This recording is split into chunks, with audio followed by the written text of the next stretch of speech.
køre ind og fortsætte derinde. Og så bliver man til et eller andet.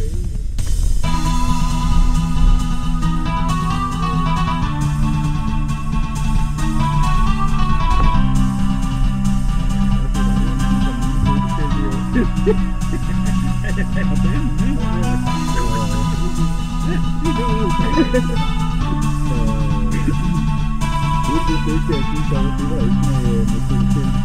Det var regnstil. Så der er godt kommet mange, der er mange, der har solstil her. Der er dårlig plads til det.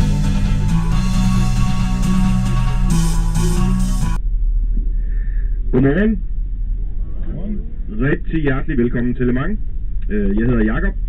Jeg står hernede foran. I kan ikke se mig over ovenpå. Jeg står hernede på nederste dæk i glasverandaen. Skal vi starte? Det der nok ligger mange på sinde. Vejrudsigten. Som I kan se, vi har fået en kende fugt hernede. Vejrudsigten lige nu, den vi kigger på i hvert fald, den siger sådan lidt ustadig vejr. Vi kan få lidt sol, vi kan få lidt skyer, vi kan få lidt regn. Heldigvis de der både 30 og 40 mm, de tidligere har lovet, dem har de dog heldigvis sløjfet af vejrudsigten igen, og jeg vil egentlig også mene, at dem har vi allerede fået. Så dem må de godt.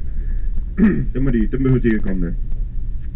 Lige, I kunne se, det er bag til venstre for bussen nu, eller over på venstre side herovre af bussen, der er der folk ved at slå deres eget telt op. Så til dem af jer, der har medbragt jeres eget telt, så er det området derovre. Vi vil gerne bede jer om, det er markeret sådan nogle store firkanter, og der er markeret nogle gange. Når I kommer derover, så sæt lige jeres bagage i gangene først, og så sæt jeres telt op. Der står personalet derovre i blåt tøj, ligesom Michael har blåt tøj på. Jeg ved ikke, om I er klar over det, men han bliver faktisk kaldt for en smølf. Det er det, vi går under navnet. Smølferne. Og de er her for jeres skyld, de er her for at hjælpe jer. Så I skal bare spørge løs. Lige skråt til højre bag ved bussen nu, der står der 2 pavilloner. Det er det, vi kalder for pumpestationen. Der står der kompressorer, som kan pusse jeres luftballoner op.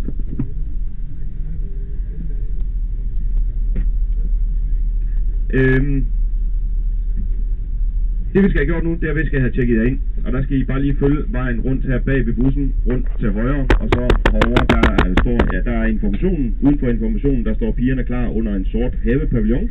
Og der står de klar til at tjekke jer ind. Så lige, hvis I medbringer en kopi